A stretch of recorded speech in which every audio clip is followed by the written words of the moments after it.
Welcome to yet another episode of migostation. Yahoo! Yippee! It's quite late at night. We can't speak very loudly. Oh, I don't see why not. No. We can speak, no shout, make any noises. Okay, before we start this podcast, if you're listening to this recently, you might have noticed there is a 1 month gap between this episode and the last one.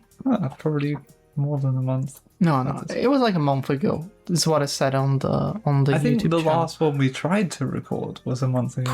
I don't think so. Well, either way, we recorded a podcast. Yeah, we've got a second missing episode. Yes, we did a pretty good episode, and Millie accidentally deleted the audio file, and we completely lost it. Here's the thing, right? We made it ages ago. I finished editing it. It was all completely ready for weeks and weeks and weeks.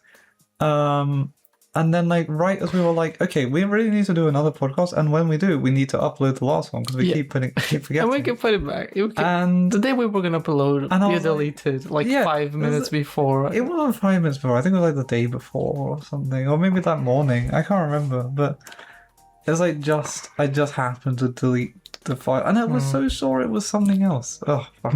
Well, either way, we lost it. We tried to get it back.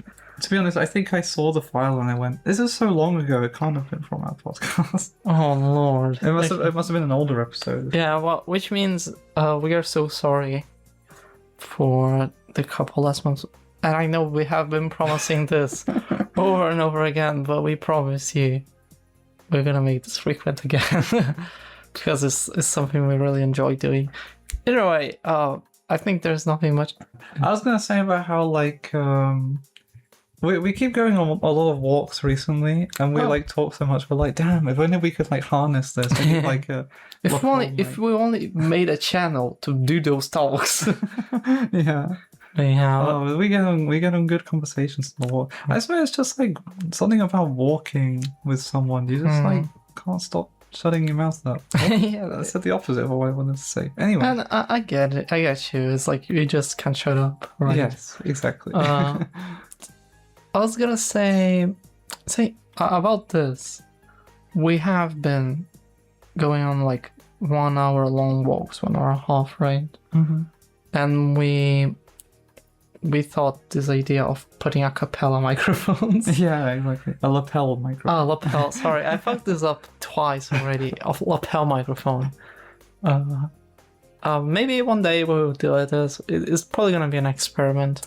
But yeah, but at this point, it might just be a different format for every so often. I don't know. But I'm not joking. We would probably have one podcast every week or every day. Sorry, something like this. It'll be quite funny. Well, some things can't go to podcast, but I'm sure that sometimes you need to talk and not record it. You know what I mean? Yeah, not everything. I remember something I've heard. There's a Brazilian YouTuber I like to watch, and he had a vlog channel about daily life, and he said at some point everything became something to record.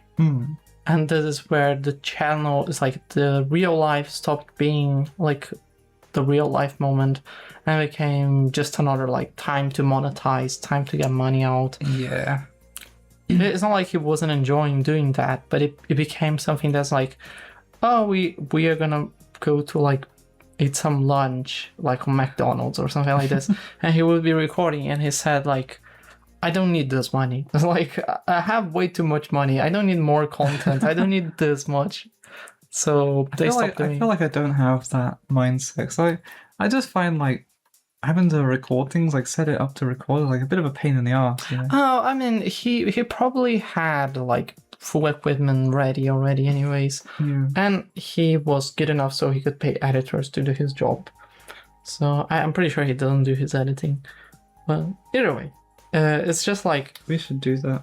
Get some slave labor to make up our edit our podcast. I mean, the thing is, our podcasts are pretty simple to edit nowadays, from what you said, right? Yeah, honestly, I could more or less upload them like unedited. I don't know. Yeah, okay. Oh, that's It's just like the occasional like cut for like continuity or whatever. Like oh, we'll have to like we'll get interrupted by something. Oh yeah, talking about this. You will be hearing 2 parts of this podcast this time. Yeah, Because- we don't have enough time to do like the length we want, especially if we have a lot to talk about. Yeah, because we lost the last episode, we want to talk more about it. Yeah. And Millie is to wake up very early tomorrow. Yeah. And we don't want to fuck this up. But we also have been record a podcast for like pretty long at this point. So we're recording first part today, and second part tomorrow. Yeah, pretty much. Yeah, that's not. So today is going to be an anime episode. Yeah, it's gonna be the migostation. Migostation. It's like Full Metal Alchemist. True. We need the KO. KO. I said it like the cake. KO. Oh yeah, Millie has been well. Now I have a very good reason to talk about the Odd podcast. The Odder podcast. Oh, sorry. I used to listen because on the early episodes of Migostation, he used to complain all the time. Not complain, but he would say like when I used to talk about the stories from the Odder podcast. I think there were a few podcasts where you just talked about stuff on other podcasts. Yeah. It's the podcast about podcasts. Anyways, Millie has been studying it for quite a while now. We got the podcast, yeah. Yeah. Like studying Portuguese from listening to the podcast. It's very funny because they speak on another dialect. Yeah. Well, not dialect as well. I guess it's fair to say, but it's very funny because then she says words and she knows how to speak it like that now. So it's yeah, funny. well, it's like another funny voice I can put on, you know? Yes, it's pretty funny. Well, I guess that's kind of all that I have to say about the podcast. Oh yeah, and also I've been laughing all day when she says "cakey," bolo. It is funny that the way you say cake is just like Japanese, you know what I mean? Cakey. Cakey. Cakey what tabetai. Exactly. Well, obviously you say bolo, but you know what I mean. Bolo. If you say it in English. Yeah. Anyway, I kind of want to get right into like anime, you know what I mean? Oh, we have so much anime to talk about, honestly. I We're was gonna trying go to think back. beforehand, like how many are there to talk about? I'm thinking like 1, 2, 3, 4. Is that it? Why did you want to? Oh no, you did 4. Okay. What are the 2 first ones? Because I generally can't remember. Toradora. Oh, Toradora, We talked about in the last episode, but we lost it. Yeah, and Golden Time. Golden Time, the spiritual successor. Oh, yeah, well, let's talk about Toradora then. First thing, I think, it sucks. No, I'm just kidding. If we're gonna talk like properly, how I've been feeling ever since we finished Toradora, I think is like a very cute rom-com. That is like one of the basics. It's like generally like if you're getting into It's anime, just like it's like so solid, you know. yeah, absolutely, and it deserves the hype it had for. Yeah. The had and has to this day. I think it's generally like one of the must-watch. If I could like give some animators a must-watch, I think Toradora is one of them. I did say this, and I stand true by it.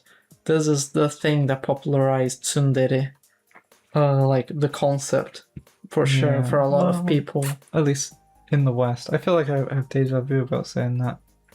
Yes, you did say that. I don't think it's like popularized like the concept of tsundere for like people in the West, for sure. It's like, I don't know, if you think tsundere, I think the first thing that comes to mind is Taiga.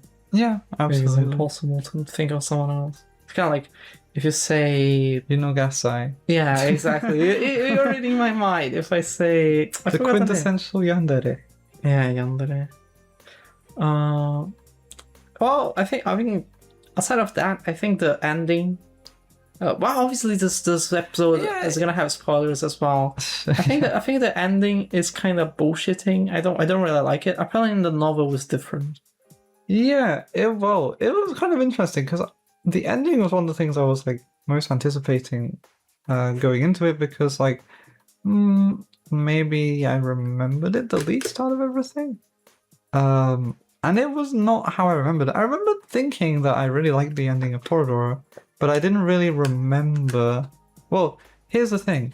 There's like an episode where they like confess, and that's what I remembered as the ending, more or less, before.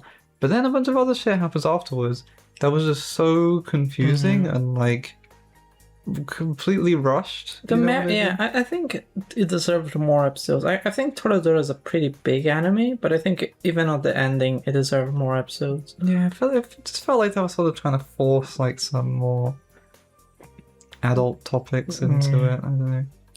Well, definitely by the end, it was very much more adult than what I remember. Yeah, well, this is why I wanted to watch Golden Time afterwards, because before. Can we finish about Toradora and go? No, I'm not going to. I'm not going to go into Golden Time. I'm just saying, like the last portion of Toradora felt like much more mature and like really reminded me of like how I felt about Golden Time. And I forgot it was like that because I remember it sort of being more like the goofy but like dramatic, you know, anime romance. And there are some really like properly heart-wrenching scenes. I think I mentioned my favorite scene. I think, well, the scene that hit me the hardest at least was when Tiger tells Ryuji to go confess to and then she cries. Minorin, and she goes out into the street and like screams, and Minorin sees her, and then Minorin rejects Takasu before he even asks her out. Well, and she liked him, as we can see in the ending, pretty much. But I remember in... Fuck, I forgot what I was gonna say. It's more like well, like I said, spoilers, I think, quit by now. I think like the talk about marriage is like so... I wouldn't say it's forced. I just think it's like so stupid that at some point it's just like, why? It's like no one would realistically think. But maybe this if you think about, maybe it has some context with maturing and realizing life is not like that. That you should live your life how it should be. And obviously the ending of the anime is that Taiga goes to another school aboard, and they say to Yuji to not contact her, basically. Maybe they talk, I don't know about it. It's just like Yuji doesn't go after her because she wants to like prove that she can live on her own for real this time. In the novel, this is different. Oh, sorry, it didn't finish. After that, she goes back to the graduation of Yuji, and like they meet again. And it's like they say, "Oh, I love you," and it's like, "Oh, they're still that cute couple." Yeah, I think the light novel is what makes the most sense. Of like not going travel aboard to study another school or something like this. I think I would prefer if it was a novel ending, because it doesn't make sense to throw this thing in at the very end, honestly. So hold on, how does it actually go down in the novel? In the novel, is like she doesn't go to another school. So what does she do? She stays at the same school as Yuji. Oh, okay. Which makes sense. Yeah. It's like it doesn't make much sense, the order ending, to be honest. And I guess sometimes the creator doesn't really get a choice. Well, I think that's it for Toradora that I really remember. So I was just remembering the scene where it's like they're talking about how they're like gonna run away, basically. Oh, yeah. And then all their friends are like, I literally, it's like, oh, here's like my life savings. Yeah. Here's literally a second home I have. Fuck it, like they just. It's just funny, yeah. Like they're like, it's kind of the same thing if I went to like one of my friends and they go like, here's the keys to my apartment. It's like, here's the keys for my car. Yeah. It's like you'll never consider like giving someone. That's why I said it's so unrealistic. Yeah. Well, the part, oh, you're gonna marry, and like they just give car money. It's like it's absolutely crazy. Yeah, absolutely. Well, I mean, there's another anime we watched recently where I feel like marriage comes into the picture very suddenly. Anyway, we'll get to that. This is the third one. The fourth one. Oh, the fourth one? The one we were watching? Mm-hmm. Oh, okay. Well, I guess. Well, we will get to that. Yeah. Well, yeah, I think that's it. I think the third one, it works, you know what I mean? Anyway. Yeah. Well, that's it. Oh, we're speaking in riddles right now, aren't we? Well, so yeah, Toradora, I think awesome anime. I guess taking consideration, I think the ending maybe is kind of like rushed, like I said. It can be the ending, the actual last episode must be a little bit underwhelming as well. Wish there was like an OVA or something, but I don't know. There's not. Apparently the novel one's right there as well. I think the novel has a better ending. I just think that they cram so much stuff into literally one episode, and it's like, my God, I don't know. I just can't take. There's like so much information so quickly that it doesn't go in. I don't know. Yeah. Which Absolutely. it makes sense to me now why I completely forgot this shit even happened the first time I watched it. Well, and the second anime we have to talk about is the successor of Toradora, Golden Time. Golden Time. Yeah. Yes, literally by the same author. Which you told me it was a more serious topics of what Toradora, not really what Toradora is, but more like a serious series of the same creator. Well, when I say like, well, I do think it is more serious. Yeah, but yeah, like, definitely. I think like more specifically, it goes into more of like the ugly side of like having a relationship and like overcoming that stuff, which I think is like just super fascinating of a subject. I think there are many arcs of it, which is like very well separated, and I think is much better structured than Toradora, and also makes sense. I mean, let's be honest, Toradora kind of just feels like the whole anime until like the last quarter is like one thing, and then this is the last quarter, then the last episode. It just like sort of changes pace like right near the end. Yeah, I think Toradora changes a lot when they are on the trip. Yes, exactly. I think when they go to the trip is definitely the moment. Is like, for some reason, like they enter a wall and like a door, and it's like super serious and mature now for some reason. Yeah. Well, it sort of feels like it probably becomes like the drama. Yeah, part of the yeah, series. absolutely. While I think in Golden Time is much more about, like you said, it's like lots of problems that happen constantly, and it's like it makes sense. So it's like much easier to like comprehend the like whole drama instead of like Toradora scaling so much up. Yes, yeah. It feels like Golden Time. You know what I like about it is, the characters have their own problems, and you like really understand the way, like you understand their thought process. You understand how like they sort of innocently, maybe not in the case of Coco, sometimes like get into problems, which I think is, like so many romances, they just sort of, it's like very idealized. Yeah, like, it is very perfect. Once you fall in love, like nothing can ever go wrong. You know what I mean? Well, I can say not romances are not perfect for sure, but I can tell you they can be pretty good. Pretty good. Almost perfect. Let's be honest. Okay, this is not anime, obviously.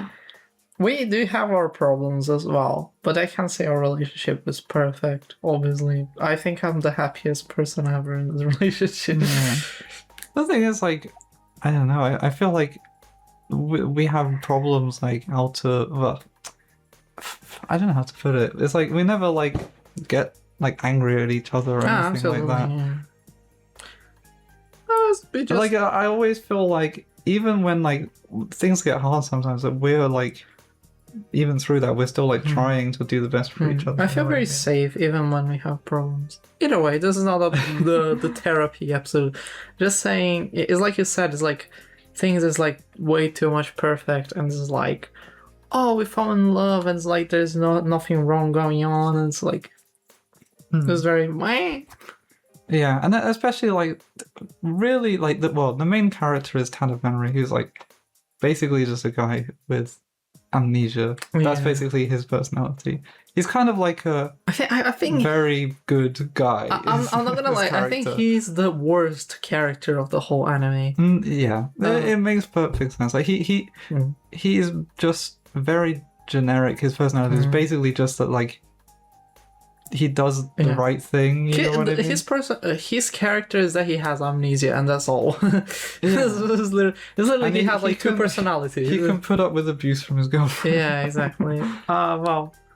But even though he is technically the main character, the real main character of the show is Coco. Absolutely, right? I think Coco is like the. Well, I wouldn't say she's like the protagonist. I would just say like the world kind of runs around her.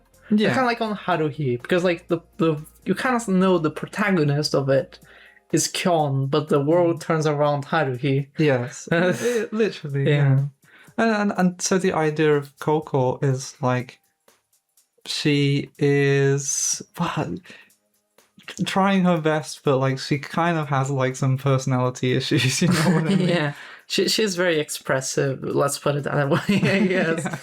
Yeah. She's a very very energetic girl as well. Can't express herself properly.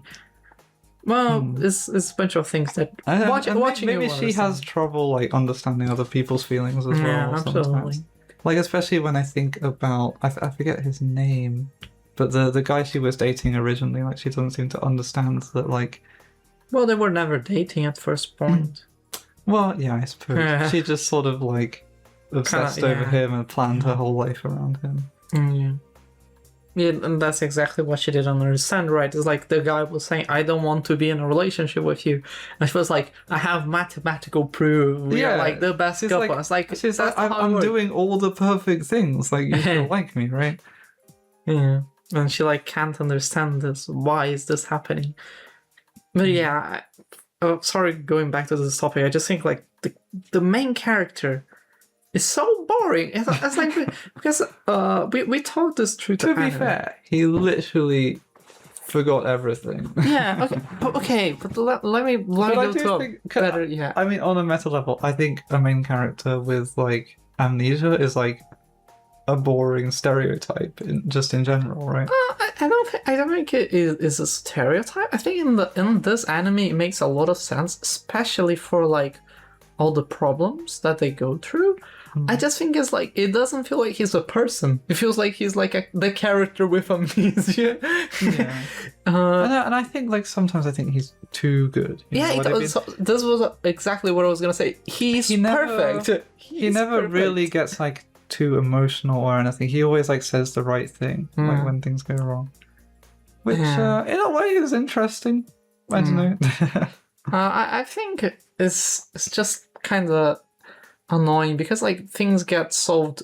It's not that I don't want things to be solved quickly, but it feels like there's always that there's a drama. It feels like he just picks the correct choice. It like feels like he's watching a walkthrough all life or something like that.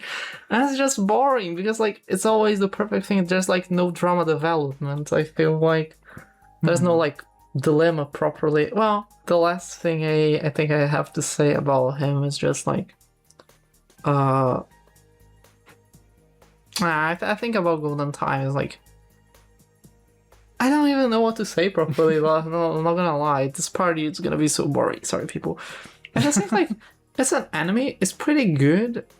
If you ignore like how perfect the protagonist is, I think is a pretty good show to watch. And yes, I do think it touches on more mature topics than Toradora. I wouldn't say it's better. I would just say it's like more mature, for sure. And yeah, I guess that's all. And I think the ending of it is better as well than Toradora because it gets like the ending. It's not the ending you want always. It's kind of like it's a good ending. You don't feel bad about it. I thought it was a happy ending. No, it is a happy ending. But I just like the got with Coco. Yeah. He gets with Coco. Because it kind of feels like maybe that won't happen near the end. Yeah, but it's not like Coco goes away to another country or some shit like this, and he needs to deal with it. It's like he remembers everything, and the two personalities get together. Yeah. Basically. And I think it's like kind of nice in a way because like it kind of proves his love for Coco, as long as I'm remembering correctly. Like Coco is always the thing that sort of like brings him back to remembering his like amnesia life, you know what I mean? So, and that happens in the ending, does it? This happens at the very ending, which is like he remembers Coco and he runs for her, right? So if you're here at this point, you again spoilers. He has basically two personalities. One before the accident and one after the accident. After the accident, he falls in love for Coco, but before the accident, he loves I don't remember Linda. Yeah, he was like just about to confess to Linda his love, and what happens sometimes is like the first personality takes over the new body, and he goes like, oh, I need to confess to Linda. Where am I? Who are these people?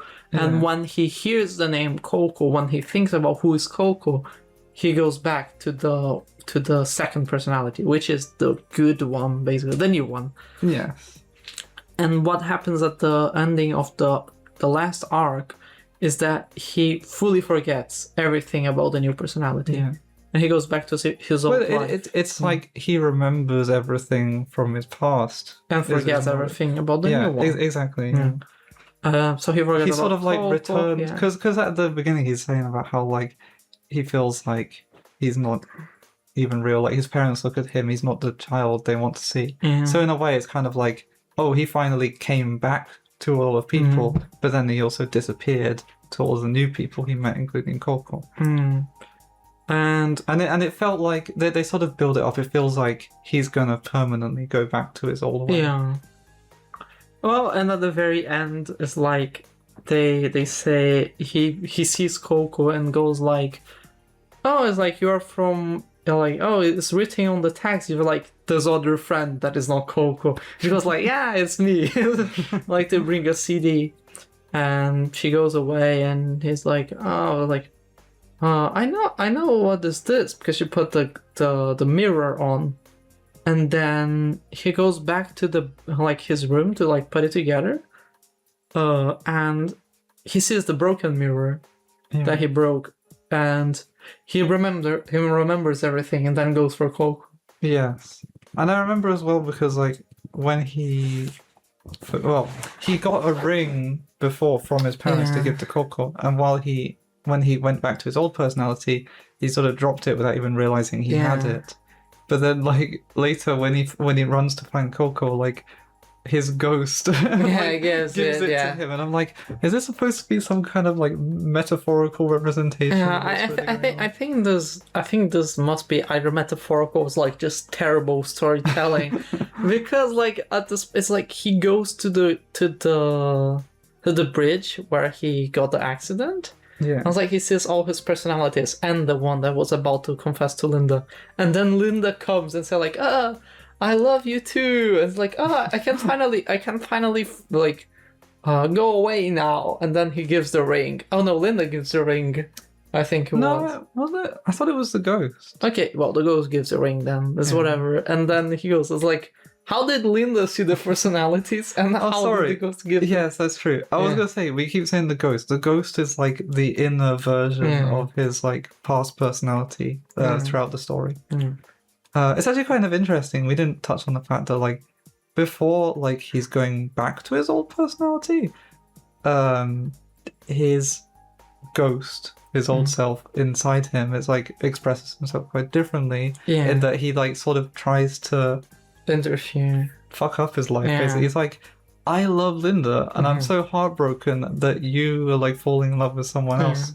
It is like the anime you gotta watch to understand. There's also more side stories. There's like Linda. There's also the guy. Momoka as well. There's Yeah. like the story where like It's a Yeah. treat. It's Linda, the guy, and Momoka. yeah, because there's the story that the guy confesses to Momoka and she's like immediately is like, oh no, The not party. Yeah. Momoka, it's Chinami or something. I can't remember. I think it's Chinami. Yeah. Oka Chinami, that's it. Yeah. Yeah, because she's got the Okamura. Yeah. Yeah, Oka Chinami. She's immediately rejects him, like, oh, don't be so ridiculous or some shit. But then, like later, she's like, fuck, I actually really like him, and like It's I lost my because- chance. Because she rejected because it was on a party and she felt very embarrassed in Yeah. front of everyone. And the guy just thought it was like, it's like, oh, whatever. It's like, I don't have a chance with her. And then he went for Linda and she liked him still. So Yeah. Oh, and I think one of the most like horrifying scenes is when Tadabandri is working part-time. He's doing the job. It's not a part-time job. It's like on the party. Yes, Oh, okay. yeah. He's like doing someone's birthday party and they like sort of get everyone to dress like kind of sexy in a way. And it turns out Linda is there. And then like the party guests are like, oh, you should like Get together. they're like biting the glow stick or whatever. And they're like They do some sexy poses to the people there. Yeah. And then All workfully. It's not like supposed to be like something sexual intended there. and then Coco sees and like slaps him over the face. And well, I guess that's very understandable. Well, the thing is, like, Coco, to explain it, Coco didn't want Bangli to get a part-time job because she's rich, basically. Yeah. And he felt guilty of doing that, like, out of her money. So He wanted to be like a strong boyfriend and pay for it himself. And so he hides it from Coco that Nana had a job for Bundy, and it's kind of like a shady job, but that pays very well. Yeah. And Coco just gets like so fucking worried because Bundy lied to her, saying like, "Oh, I'm gonna be studying" or something like this, and he's not in the apartment, and she started searching everywhere, and he's there at the weird work, and Coco sees him with Linda, which she had a problem already because he knows the past personality like Linda. I think at this point she had found the photo, right? Yeah. She got the photo. Yeah. Because there was an old photo of like the two of them together, and well, I guess she didn't know specifically what it meant. She didn't know that they were. It was like cute names, so yeah. Yeah. Well, they were saying like Baka Banri and something Linda. I forget. Siludin, I don't know. Something like this. But I think that was like basically all the has to the anime. I think it's as good as Toradora. But I can definitely say I think the pacing feels like a proper pacing, at least. You thought it was as good as Toradora. I thought you didn't like it as much, to be fair. I mean, seeing from now, I think like some... I think Toradora has better characters. Yes, I was gonna say, I think the fact that Bundy is just so fucking generic is so annoying. I think Ryuji is much more defined as a character. Yeah. Yeah, I think that's all. I don't know, it's like... I have a hard time picking between them. I think probably Toradora maybe is a bit better, but Golden Time has a very special place in my heart as well. Yeah. I would say Toradora is better just by the fact that I feel like the parts that are good are just so fucking good, and I feel like it's just good. I think the ending kind of sucks, but it's just like the very last bit, and I think it's kind of rushed. I feel Golden Time is like a much more properly paced anime, but the fact that I'm sorry for repeating this, I just think if Bonnie was like a better written character, it would be much better than Toradora. Yeah. The in terms of openings and endings, Toradora wins as well. But it has The World's End. Yeah, The World's End. I mean, it's good. I think The World's End is so good, Phil. Well, I can't disagree. I think The World's End is like better than everything that Toradora has to offer, like individually. But I think if you think as everything overall, I think yes, Toradora is much better. You have preparate, salute, vanilla salt. You have orange. What was the ending to the second half? I don't remember. Well, second half is orange. The opening, right? No. Oh no, ending. it is the ending. Yeah, The Silky Heart is the opening. My bad.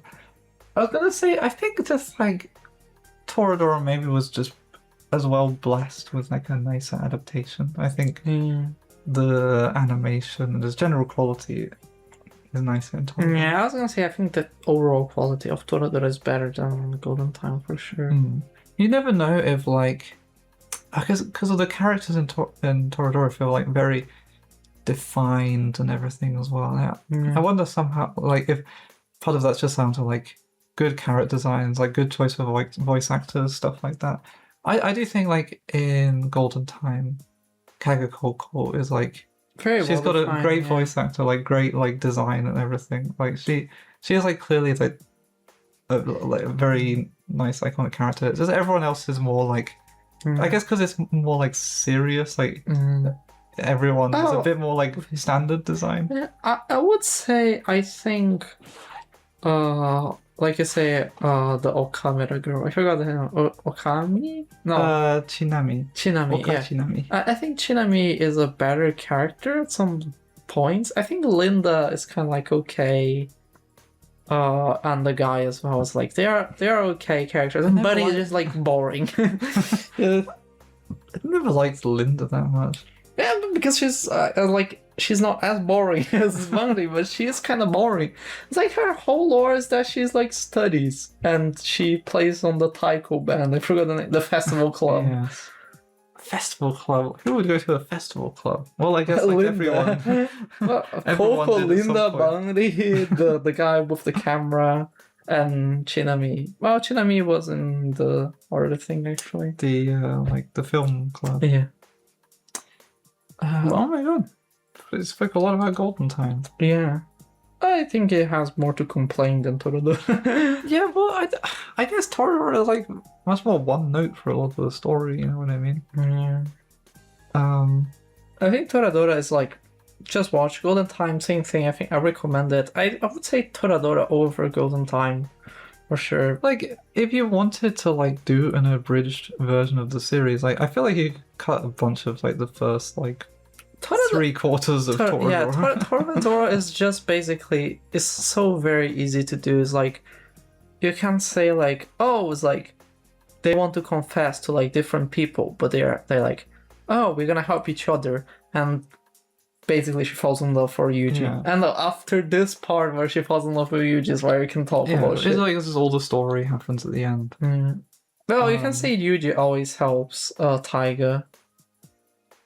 Yes. Yeah, so that makes her love him, basically. I was gonna say, actually, another thing I really love about Golden Time is right when Coco and Banri start their relationship, they're like so like in love with each other. I'm like, this is so fucking real. Yeah, it is the honeymoon phase, right? It's just like you're so lovely with each other. It's so cute, and everything is perfect. Yeah.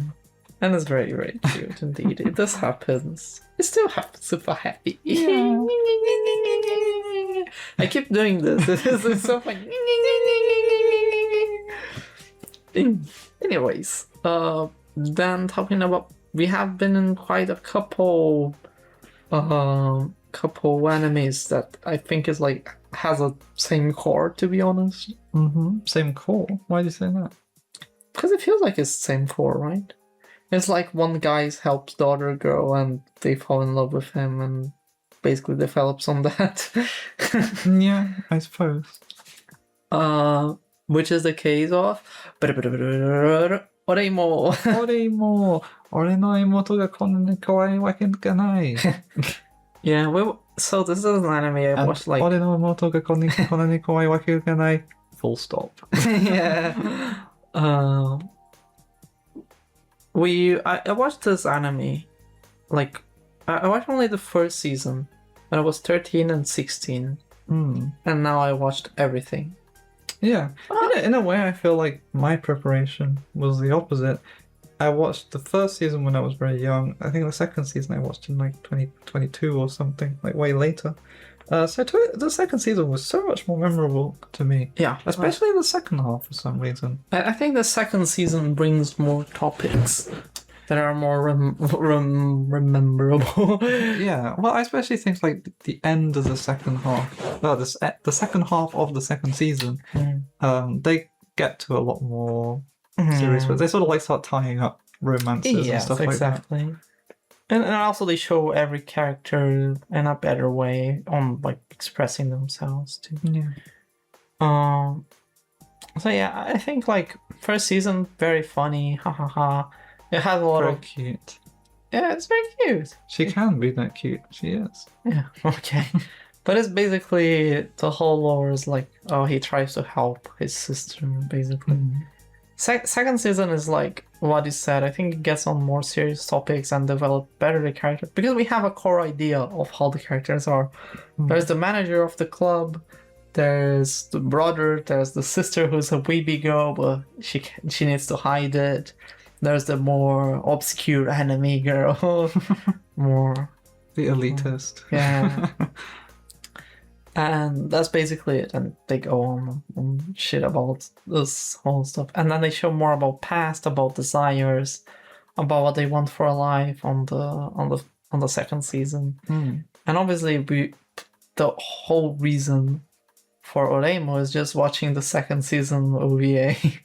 Yeah, exactly. Which you hadn't seen, right? No. No, I didn't watch the second season, so I didn't watch the OVA. Yeah, makes sense. Well, I didn't know kind of what happens. It's kind of hard to... If you heard Oreimo at this point, you probably already know what is the anime. I think it's important that everyone knows is like, the OVA of the second season is when shit happens, you know? That's what you're watching the whole series for. Yeah, basically. So yeah, he confesses his love for his little sister, basically. Yeah, and I love how, like, I don't know, they acknowledge, like, this is kind of fucked up, you know what I mean? Yeah, and then you go to the ending of it. Well, I think, like, it was so good until the ending. Like, the little... like I was ready for you to be disappointed. Everything on the OVA is, like, so nice until, like, literally, like, the last 4 minutes. Where they say, now let's go back to normal. Yeah, well, because literally to explain it, it's like, they do, like, a sort of secret wedding in a church. I guess, like, they sort of hijack a church. No. They hire a venue. They hired it? Yeah, they say they, like, rented a venue for that. Fair enough. They kiss, and then they go, like, oh. Yeah, but then they sort of do, like, a flashback to when they were in the hotel room together, and they're like, turns out they made an agreement, basically to, like, enjoy the next... I think until the end of the year. I think it's until the end of the year because we're on Christmas. Yeah, and then go back to being brother and sister. I farted. Sorry. Oopsie. Yeah, but then they go back to being normal brother sister. And apparently for I think this was so annoying because it is literally the last like 4 minutes of the episode, and he still kissed his sister afterwards on the cheek. But okay, now not talking about the anime. In the novel, it seems like it is not implied where he kisses, but it is implied in the mouth, like in the lips.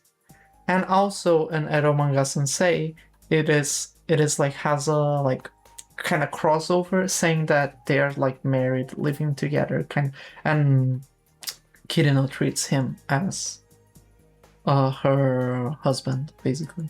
Yeah. Which is good. Because, well, you were saying that it wasn't the author's intention. Yeah, it wasn't. The author didn't want to, like, write this.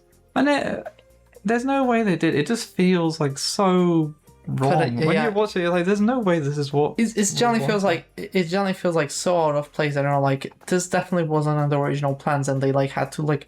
The animators were like, you sure you want to add this? And the directors were like, what? We can't let this to go through or something like this. Because it just, like, doesn't make sense, right? You can't just, like... if they truly love each other that much to have a Yeah. relationship as siblings, they can't just turn that off and be like, oh, well, I've had my fill. Yeah. You know what I mean? I don't get my fill with you. Exactly. It's like the whole anime is about like this thing developing about like brother and sister kind of like bonding together, and the love like kind of getting stronger and stronger and stronger, and they just go. I don't know. I feel like the romance kind of comes right at the end. Oh, I do think the romance comes right at the end. I think the bond of like them both is like the bond, but it never feels romantic until right at the very end. it is never implied romantic, but it's implied like I want a sense of priority. I think this is like kind of very shows like love, because he goes like, oh, I wouldn't like Kirino to date someone because it's like my sister, and then Kirino goes like, I don't want anyone to date my brother, it's my brother. And they have like this relation on like they're gonna do each other like this pact of like, oh, let's not like love each other people because we have us both basically. Yes. And then like it turns romantical, obviously. And I don't know, like you said, at the very end, it shows how it is romantical. At the very, very end. Well, actually, the 2 last episodes of the OVA. And I thought the whole anime is not implied to be romantical. I think this shows very well. It actually like develop romantic feelings. And the ending is literally just like, it's like, we had our fun now. It's like, we can go back to being just normal brothers. It's like, that's not how it works. Imagine if I went through so much trouble to say I love you, and I'm like, after I go back to Brazil, like on the Christmas, it's like, we go back to being friends or something like this. Exactly. It's like so stupid. They just did that for the cameras, and then they went off to have sex. They noticed something was wrong, with like the fourth wall breaking or something like Oni-chan, have you noticed there's a camera? And like, it must be the viewers. We are just brother and sister. It's like the opposite of that arc from before, when the agency people are trying to see the bit of relationship. Yeah. Well, I guess that's what I move for you. Everyone just comments about the OVA from the 2nd season, which is like the 2 last episodes.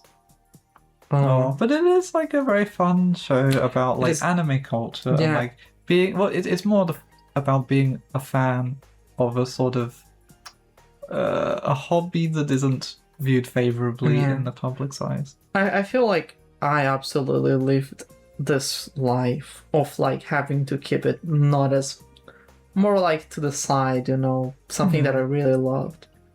It's like something that I would never could really comment to your friends about. And I think especially nowadays, it feels crazy like to think about like especially now. I feel like it's better, but like back in like my school times, like having to literally like hide any like anime shit I liked. Well, we talked about this in one of our walks around the village.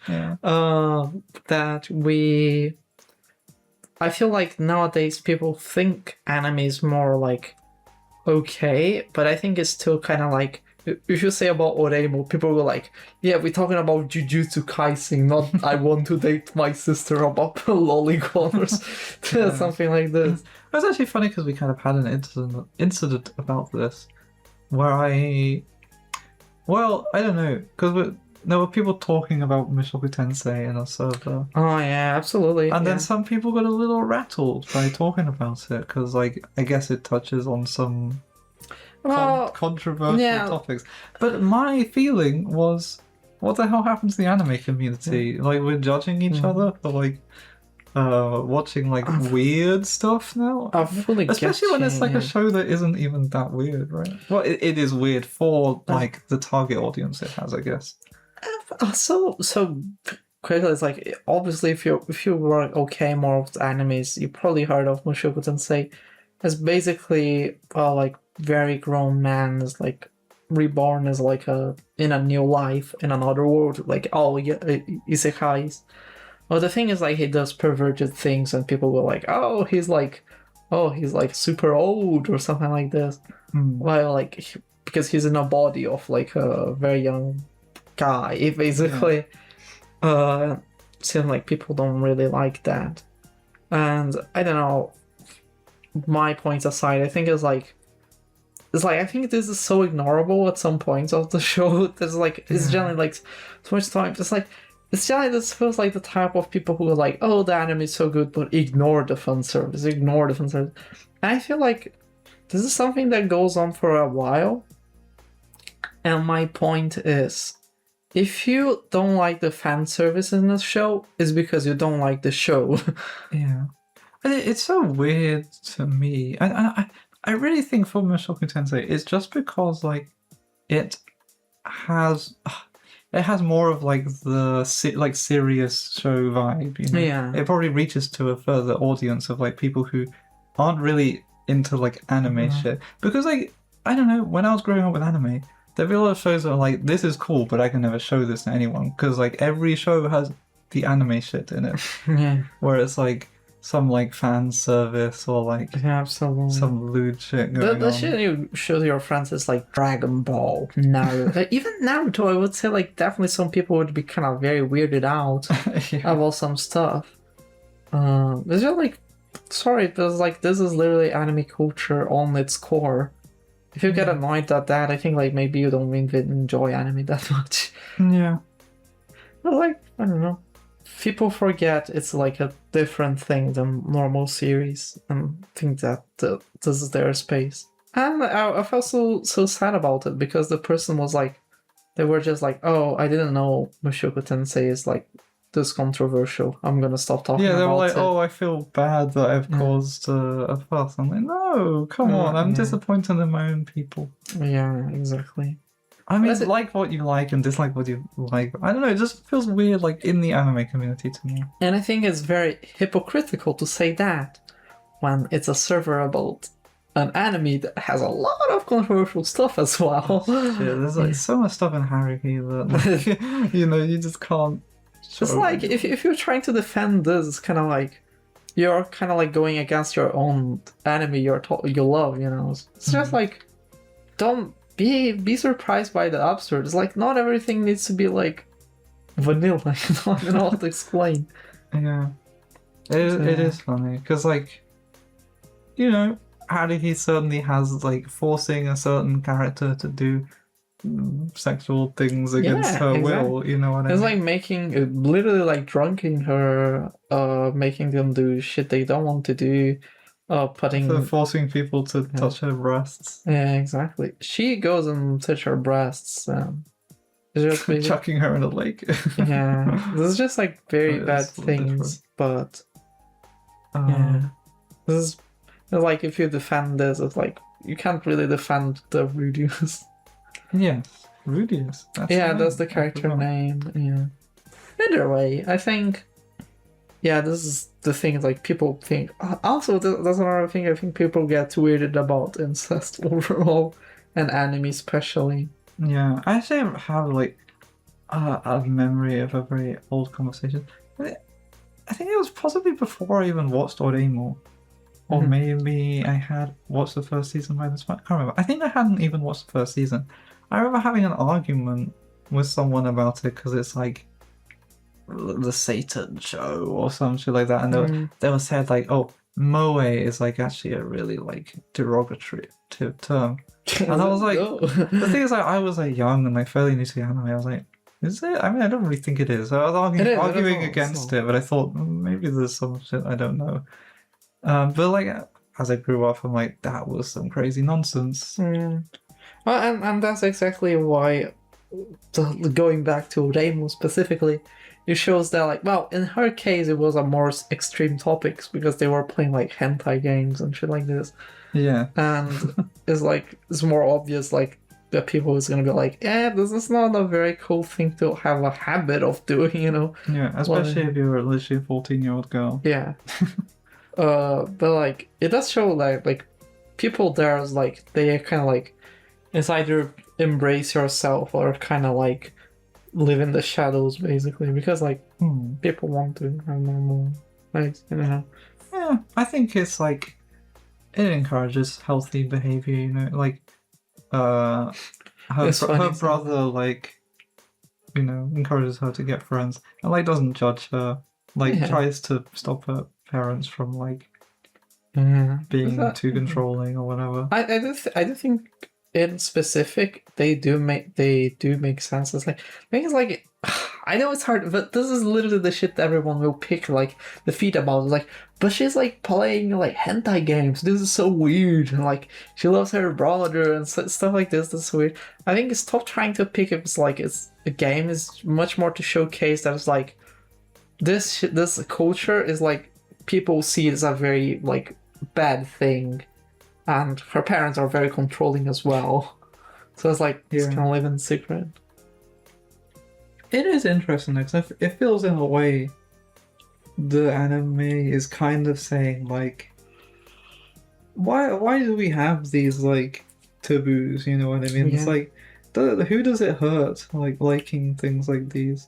I mean, especially when the main character is a 14-year-old girl. I mean, maybe you could argue it's a little bit troublesome, but it's like, it feels like the show is trying to say like, why should we judge her for liking this shit? Really, I generally think it's like kind of like an Inception actually, because it was like you see the characters like, why should we judge her, and then someone goes like, why should we judge you for watching this anime? You know? yeah, exactly. Yeah. Well, next anime. I don't think we can talk about this now. I think we have to end part A here. Oh, we need to end part A and record tomorrow. Yeah.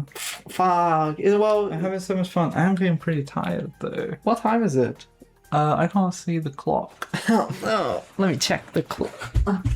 It is 4 minutes past midnight. Oh, so we do need to finish part A right now. But stay tuned because in just 5 seconds it's gonna be a new day for us, new Millie, new Pico. I can't wait. I have to do a bunch of shit. I have to go probably like 16 hours before I can get back to this. But I'm very excited to talk about the anime because we literally need to finish it tomorrow to talk about it on the podcast. Oh, that's true. We can finish it beforehand. Yeah. We can were just going to talk about what we've seen. But yeah, there we go. Perfect. Okay. Well, see you in a second. See ya. I don't know why I said it like that. I'll stop the recording. Olá, tudo bem, pessoal? E bem-vindo ao Party B. Bem-vindo, migostation. Why is the second part in Portuguese for some reason? Why not? Because we started the whole podcast in English. What? Well, it doesn't matter, right? They get what I'm saying. I think you've studied too much and all you think is just common knowledge. She said it's part B of the Bem-vindo ao Party B. Yeah. Party B, sorry. But now, at least we can... literally, we just finished the second anime. Fourth anime? No, fifth. Fifth? Because we had Toradora, Golden Time. Oreimo. No. You couldn't have set up a Sword Art Online. That was going to be the secret. There was something before Oreimo, wasn't it? No. Toradora, Oreimo, Sword Art Online. Is this 4 ones? Yeah. Oh, okay. Wow. Sword Art Online! Sword Art Online! This is the first anime I watched. Did I tell you that? What? Really? Yeah, I told you that. You don't remember? Huh. I thought you watched anime before it came out. No. No, okay, I guess you were pretty forget, young. Yeah, you forget how young I am. It came out on 2013. So it was like 2012. 2012. Okay, 2012. Then I was even younger. I was like 6. Yeah. No, wait. Let me properly count this before It was I fuck summer you up. 2026. 2026. Yeah, no, I was 7. I'm 20 now. Yeah. Anyways. Well, Sword Art Online, what can I say? It is just as amazing as I remember, to be honest. Okay, let's be honest. When I was younger, Sword Art Online was my life. What can I say? I wanted Sword Art Online for like forever. Can I just say, before you go on that, I want to say that in a way, Sword Art Online is kind of the anime that made me an anime fan. Oh, really? Yeah, because like I told you, right? I think I saw like a Crunchyroll ad for it or something, and I was like kind of intrigued by. I guess I saw a lot of adverts. I'm not really sure. But for some reason, I was like, okay, I'm going to watch this on Crunchyroll. The first time I ever used Crunchyroll, I had watched anime before, and I knew I liked anime, but never like actively was like searching for new stuff to watch all the time. So I watched Sword Art Online, and I got bored of it. Obviously, like 10 episodes in, and like started other things before. I was 13, 14. You're such a loser. Holy shit. I'm a loser? You are a loser. Why do you say that? Because winners like me were watching Sword Art Online and be like, holy shit, it's the best thing ever. Yeah, well, I was gonna say though, because like I watched up until like episode 10 or something, but I'm sort of less interested. It's there you go. She was looking for the water. I was looking for the water. I didn't want her to say that. I want her to keep her line off. Come on, let's just be real. Okay. But yeah, around episode 10, I sort of slowed down, and that's when I went to watch Yuri Yuri. Because I was on Crunchyroll, I was like, what other stuff to say on Crunchyroll? And I don't know why. I guess Yuri Yuri, maybe because I saw Yuri in the title, I was like, oh, lesbians. How? You said you were not an anime fan. How would you know that? I think I knew what Yuri meant. Well, like I said, I knew I had watched anime and knew I liked it. I'd even watched stuff like Rose and Maiden, but it was just like, it was more like, oh, I heard about an anime, I'm gonna watch it. But like I told you, right? Like as a child, I was always into anime because I like Naruto and stuff. Yeah. Pokemon. Yeah, that's the same thing as me as well. I remember watching Pokemon as well with my sister, the original one. Yeah. Yeah. Dragon Ball as well, always a culture in Brazil. Sonic X. Yeah, Sonic X as well, actually. I had a friend who really liked Sonic X. I didn't watch it. I mean, I watched a few episodes with him, but like, I didn't get the lore. Yeah. I was also, as a kid, I was a big fan of Dinosaur King, which was on TV. To be fair, I was a fan of the older Sonic series, way before Sonic X. I don't remember. I generally don't remember. Sonic but it's like and Sally. Yeah, it is it's with Sally, but because I watched it in Portuguese, I remember the opening in Portuguese. So if I sing it, maybe people won't know. But yeah. it was like an old show. It's like I'm generally like saying before the 2000s. Yeah, or something it was like this. it was definitely in the 90s. I know the series we're talking about. And it's not that original one that is like all funny and silly. No. But yeah, like throughout the years, occasionally like I would find out about an anime for some reason or another. Like there was do you remember that meme where it's like when I'm X, and it would have the music it's like but I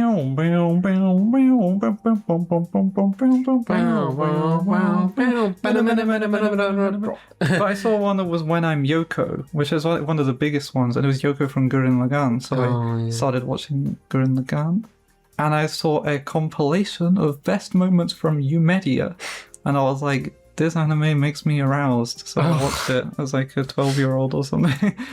Well, and I loved it. You know one thing I think I never experienced, to be honest? Because I was trying to watch some more spicy animes that I was definitely not supposed to watch. Yeah.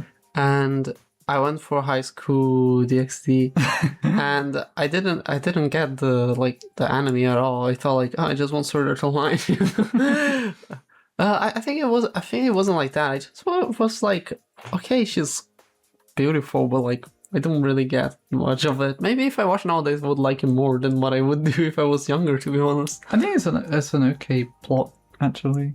But I don't know, I need to watch to understand. I don't think DS Gremory is like super hot. No, me neither. Well.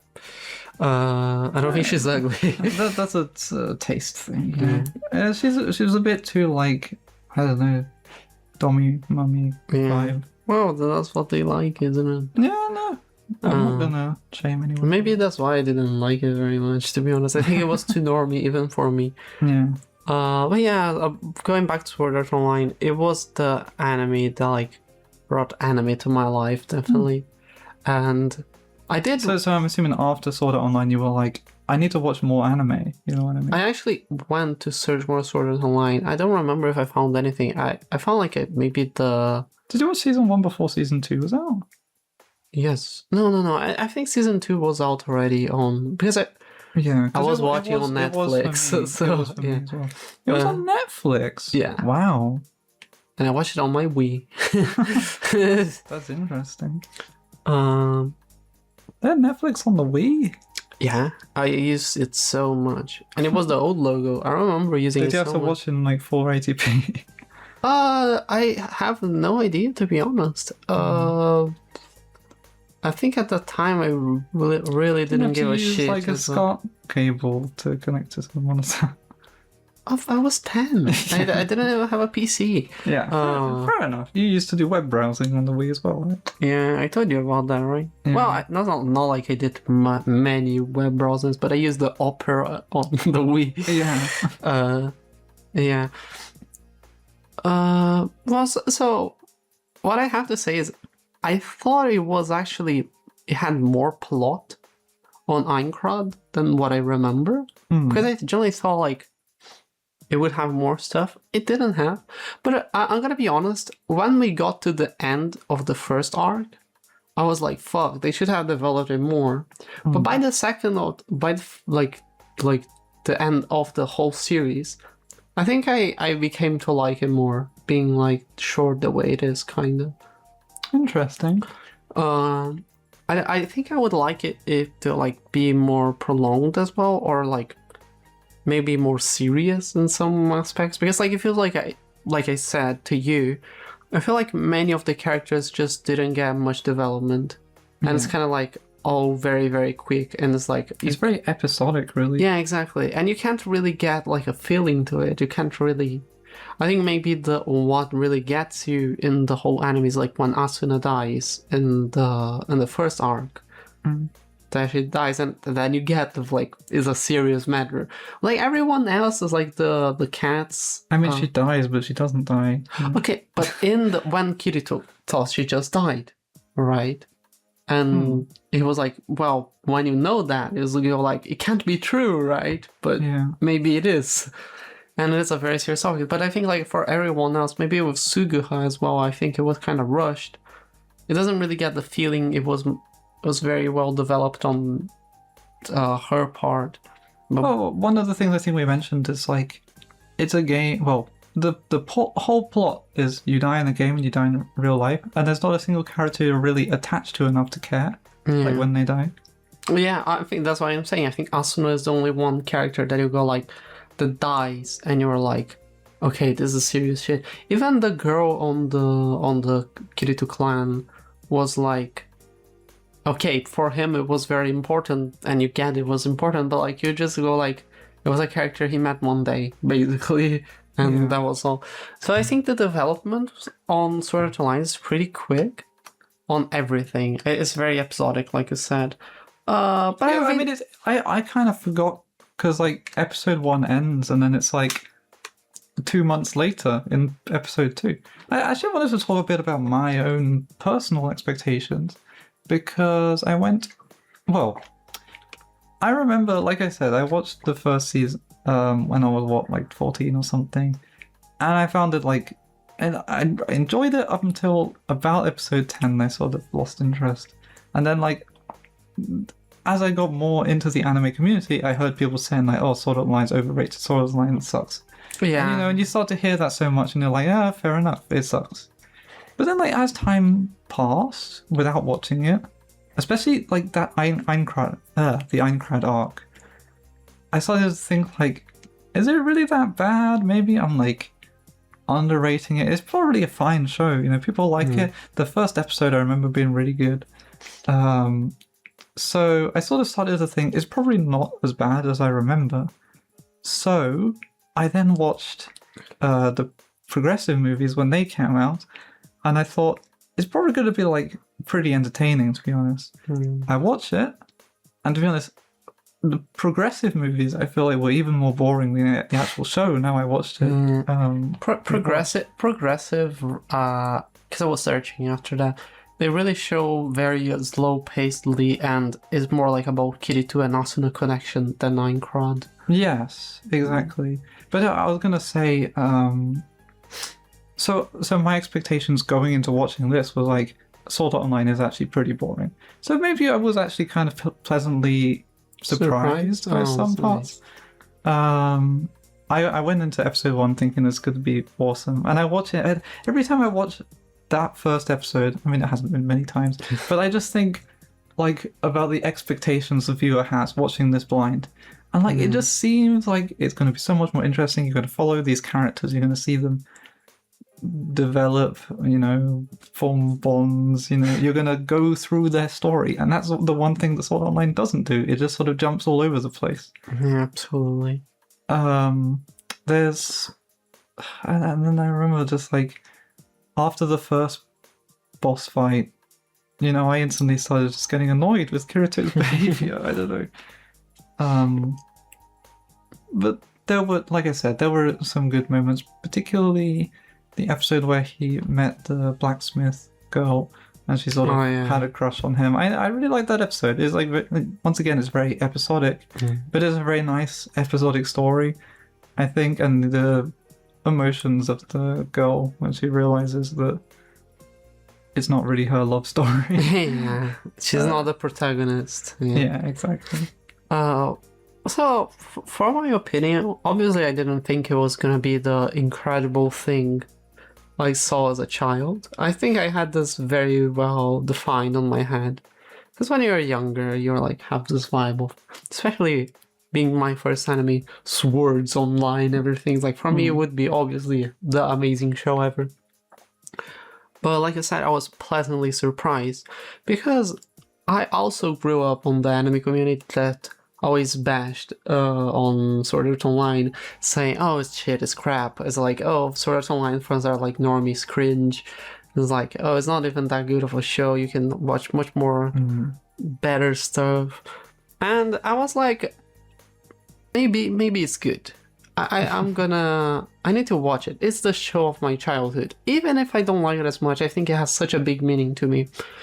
And I watched it, and I'm not gonna lie, I generally find it so fun to watch. I generally find it so fun to watch.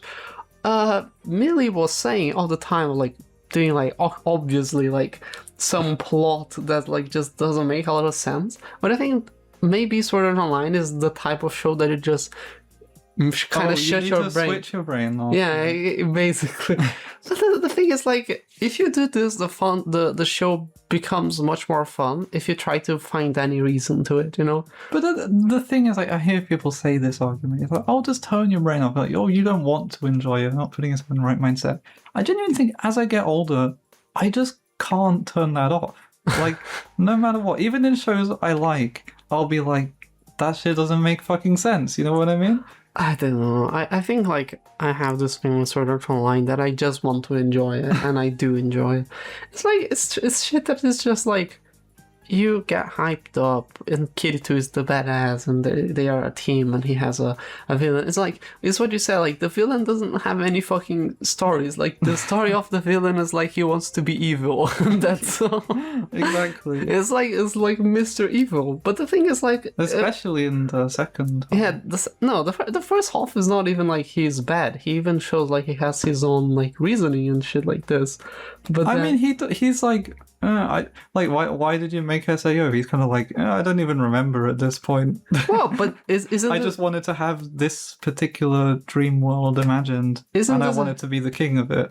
No, but he wasn't like, I want to be the king. He wanted to create a world where he could see the castle he wanted. But he said he wanted to like rule the castle, right?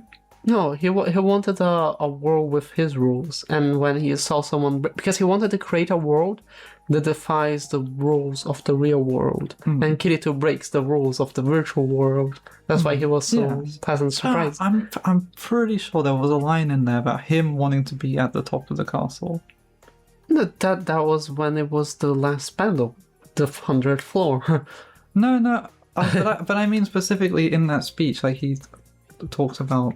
Oh, I don't know. Oh, okay. But in the second arc, it's much more like, I want to, I can hack people's brains, basically. And it's like, I'm gonna marry Asuna and I'm gonna rape her. It's and like, so like it's like, oh, Kirito wants to marry her. Ha ha ha! I'm gonna ruin his dreams. I'm gonna make him cry. I'm gonna steal this girl. She doesn't even like me. She hates me. I'm literally gonna rape her. I'm gonna blah, blah, blah, blah, blah, blah.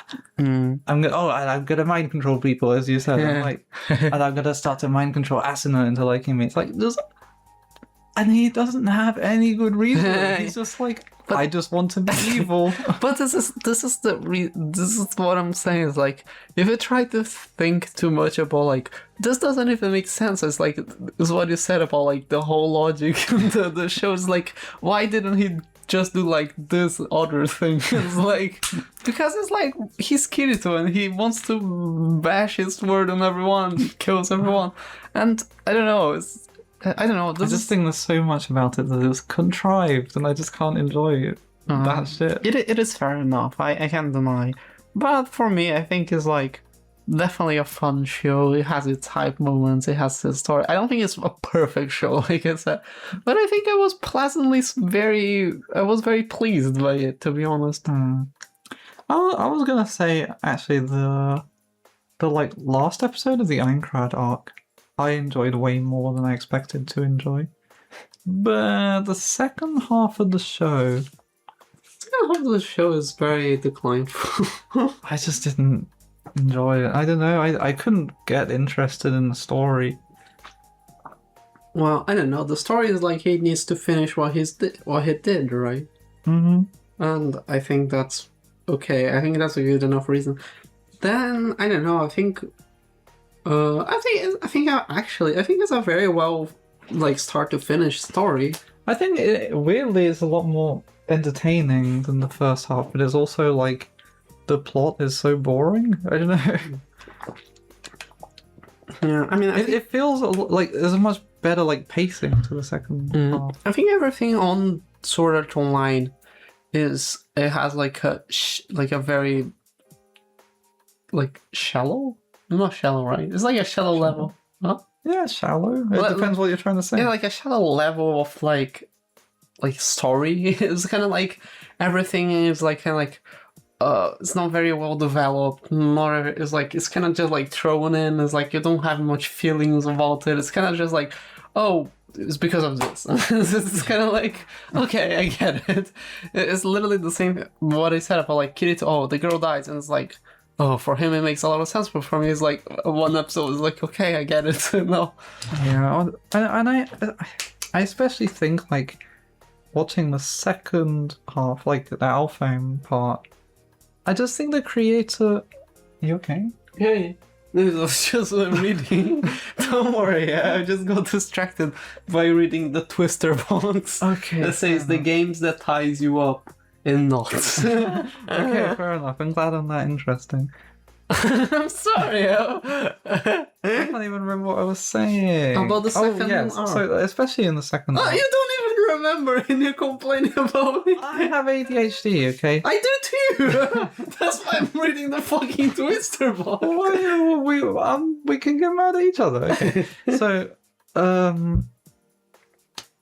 in the second half, especially, it feels like the writer's idea of plot is just like, let's just like create really strong emotions. It like doesn't have to make sense. It just has to be emotional. Yeah, exactly. This is exactly what I feel. And I think the final boss fight kind of like perfectly exemplifies that. It's like the guy is like trying to R-word Asuna like in front of him. He like forces Kirito to the ground and like stabs through him. Then Kirito is like, even though he's like got literal like coding power of the game, like Kirito is like getting up. He's like, I'm stronger than the game. And then he's like, I have Kayaba Akihito's account. And he like logs in, and he's like, I'm gonna turn you to level 1, and I'm gonna turn the pain all the way up. Let's fight.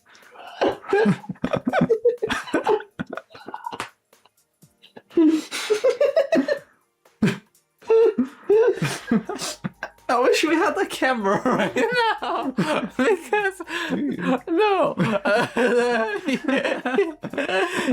I just want people to visualize like Millie going like going up and then like putting a hand forward and going, I have Akihito account.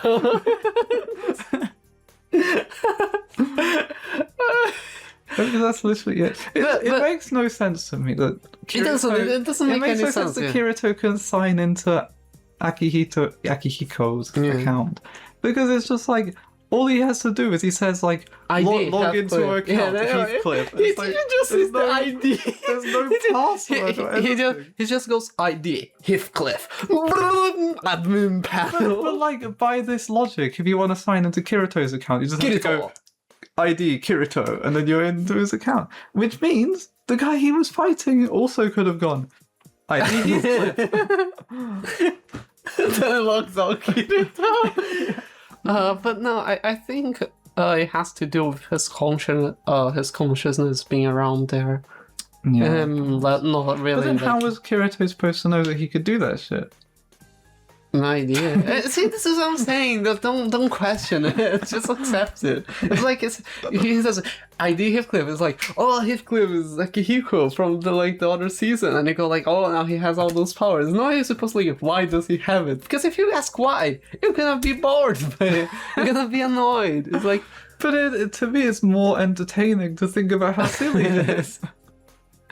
even then, he doesn't turn him into level 1. He turns the pain inhibitors to level he 0. He does turn him to level 1, No. and he turns the pain inhibitor off. No, he just turns it to the pain inhibitors to level. He says you're level 1 now. No, he doesn't. He literally does. He doesn't. You weren't paying enough attention. He turns the levels of pain to level 1. No, he does that later, but before that he says, I reset your level to level 1. And his as well.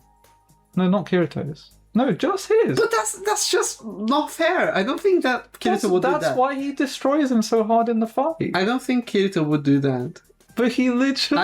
I don't think he would do that. I'm sorry, sweetheart. He literally does... I don't think Kirito would do that. I just don't believe he would be like, your level. Time to revenge. That's literally the first thing he does when he gets the power. No, I don't. The first thing he does is like turning the pain inhibitor to 1. No, he does that later. No. He does it like 30 seconds. I don't. Do you want me to look it up? No, I don't. We can look it up after, and then we write. And then, on the script. if I'm right, we'll never talk about it ever again. Shut up! Go to episode. Go to the episode. Search it. Do you want me to get it up? Yes, you're gonna get it up now. Oh my goodness. Is it the last episode? No, it's before that. It's one episode before. Yes, there. Here we go. He's got the power. Wait. When did he log in? Yeah, he just logged in. Wait, come here. Live review. Live watch along. Yeah. System login. ID Heathcliff. He logged in. Whose ID is that? System command. Change administrator authorities. Set ID over onto level 1. See, I told you. No, I think he changes. He doesn't change his. Just like changes him to be like a player. Set ID over onto level 1. So isn't he just saying set user ID over to level 1? No. Anyways. Okay. Anyway, I can see how you would interpret. So you meant like set his permissions down. Yeah. Oh, okay. Anyways, let's not talk about that. What he's saying is that Akihito already has higher permissions, Yeah. so it doesn't matter, right? Yeah. Well. There you go. Oh, I love being right.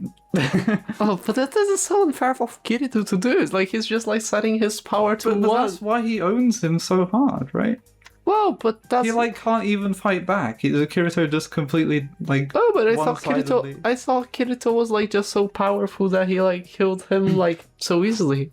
or something like this. But that's so unfair. This is like me saying, it's like, Millie, I'm gonna like brutally like dip you in oil, set you on fire, and now you're gonna fight. I actually think this makes a lot of sense in the context because he is literally like making Asuna suffer right in front of Kirito, and Kirito is like, "I want to make you suffer." That's why he turns the He wouldn't turn the pain all the way, the pain inhibitor all the way down normally, right? It's because he wanted to make him suffer. Yeah, absolutely. No, I did say I think it was right to like kill him and like make him suffer. I just didn't think he would be like gonna be this unfair. But I guess he was unfair with Asuna. That makes a lot of sense. Anyways.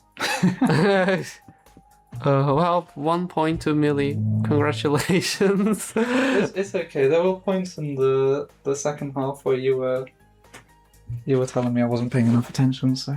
Yeah, no, there were some moments she was asking, like, why is he doing that? And then I had to, like, it's like literally what they explained, like, 5 seconds before.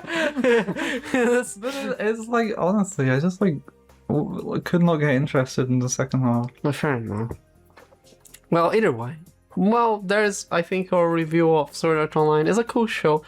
What I say is, like, one of the shows you gotta watch. I don't think so, not anymore. I think maybe years ago, yes, it would be the show that you had to watch to be up to date on anime community. I think nowadays it's kind of like an anime that everyone remembers, but I wouldn't say it's like a classic for sure, like Toradora that we were talking about before. Yeah. What do you think replaces Sword Art Online? Nowadays, Jujutsu. Jujutsu Kaisen. Well, I mean, like in this genre, I was thinking of like Zero? Mushoku Tensei or like Konosuba or something. Isekai? Yeah, I mean technically like a shonen isekai. Yeah. Or just like a shonen. I think maybe you disagree. I think Konosuba is a must watch. I think Konosuba is a must watch if you're like a loser, just to find out how terrible it is. But I don't know. I need to rewatch it. I remember it's weird because even when I was younger, I felt like I watched it and I was like kind of trying so hard to like it, but I didn't like it. I simply just didn't. Maybe if I watch nowadays, I will feel differently about it. Oh, it's so fun, and I love the characters. So well, because the jokes are all like so like kind of ha ha ha! I stole your panties. I'm harassing you. Oh, I like to suffer pain. It's like I like Megumin. But I think even for me, I felt like for me, the humor was just like, and I was younger, which is quite surprising to me because I was literally the target audience for this type of humor, and I just wasn't pleased. Maybe you were in that phase. You know, when you're young, how do I put it? When you're like super young, you're like, haha, poop fart. But then you get older, you're like, poop fart is so cringe. Then you go, and then you get older and you're like, poop fart. You're kind of like 6'7", I imagine. Yeah, exactly. Like when you were young, you go like 6'7". It's like 6'7" is like so boring. It's 6'7". Exactly. But I don't know. I just genuinely think Konosuba is like super fun. Yeah, I don't and super nicely made as well. When we rewatch, well, I have problems with it, to be fair. When we watch it again, I'm gonna watch it with an open mind. I'm not gonna go with like how you were with Sword Art Online. No, my biggest issue of what I remember with Konosuba is just like, I think Darkness is a bit of a one-note character. Well, she just like to feel pain, right? Yeah, she kind of just has one joke, which is just like, she's a masochist. Well, but the joke of Megumin is literally everyone has one joke. It's like, oh, Kazuma is like he's a team with losers. Aqua is the dumbass. Megumin is the explosion mage. She's always a bit silly, and I think Darkness is like the one that likes to suffer, basically. But I think like every other character adapts in a more interesting way to each scenario that they put in. I think I like Megumin a lot on the anime. I think she was like actually fun character to watch. Yeah, and like one of her things is like she's sort of oblivious and innocent, you know what I mean? Which is like a very funny and like sweet character type. She's like the innocent member of the party, which is because like, you know, well, especially Kazuma and Aqua are like pretty terrible people. Yeah, I like the. I think this scene is very fun, and I keep saying it all the time. And when Kazuma goes like, "Oh, I gotta like name my sword Excalibur," ta-da-da, ta-da-da, and then she goes, "Chun chun maru." That's pretty funny. Yeah, because her people have silly names. Yeah, chun chun maru. And then it gets engraved like chun chun maru. Yeah.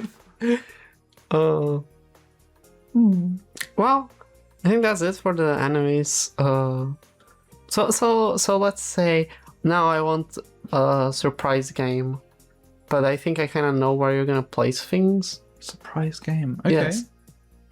We have 4 enemies: Toradora, Golden Time, Oreimo, and Sword Art Online. I want you to rank them from worst to best.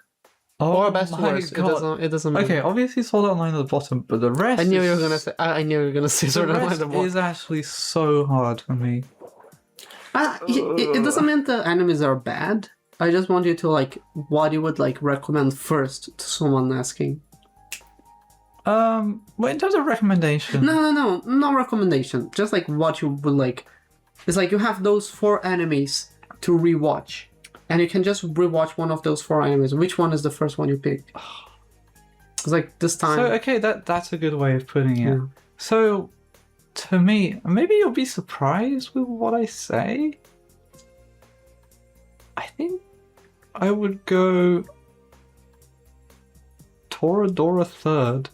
No, I think I agree. Oreimo second, and Golden Time first for me. I think I would pick. I wouldn't pick Golden Time much. Well, I do think picking Golden Time ahead of Toradora is kind of crazy. I think Golden Time is like the most fun one to rewatch. Yeah, I would say I think Sword Art Online. So I'm gonna be honest with you.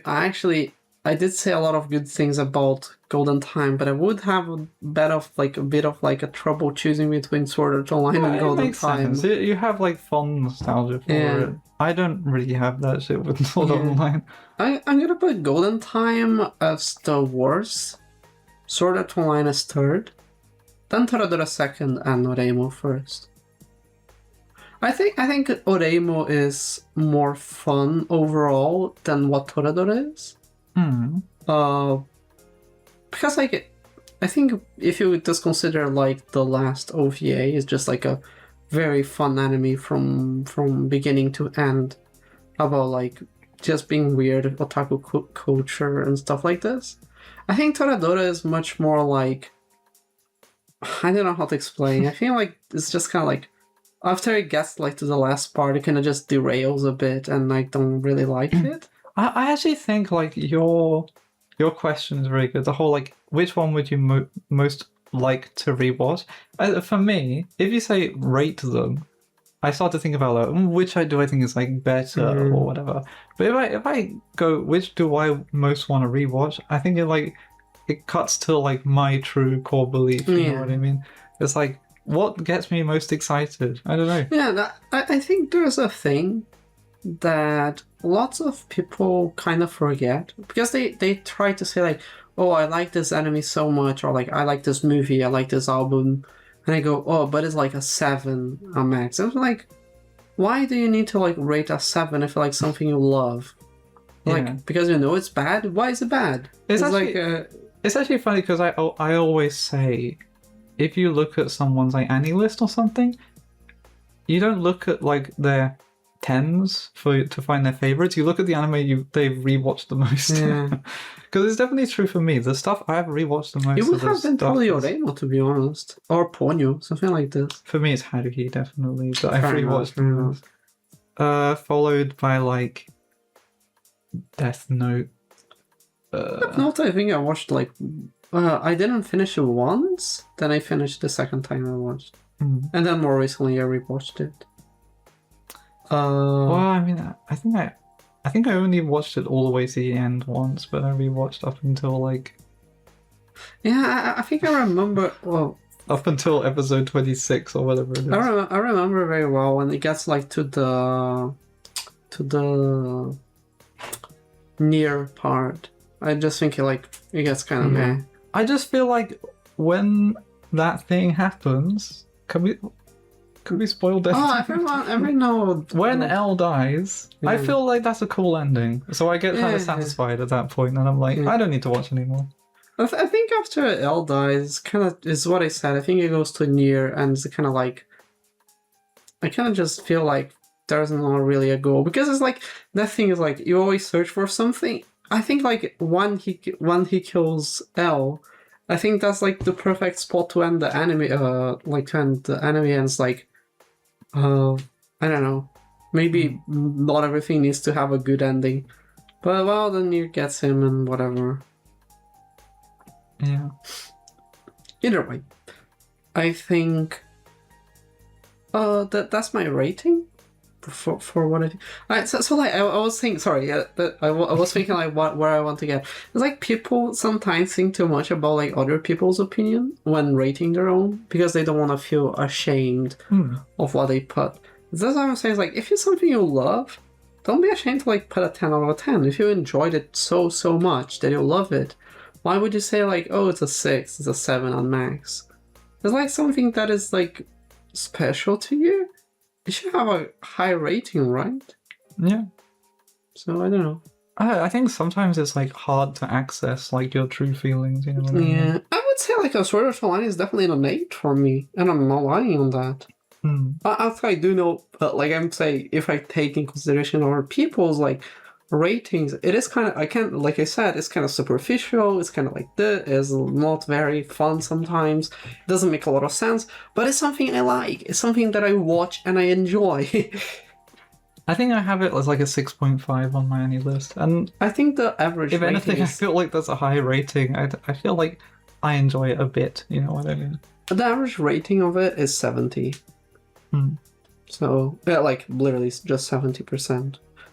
I would say like an 8 is fine. And your sister put it like 95, right? Yeah, she used to have it as a 10 or something like that. Which is just crazy to me. It's not a 10 out of 10 show. I think it is a 100 show, if you really love it. No, I don't think it's that good. I'm sorry, I grew out of it already. But it's something special to me. Absolutely.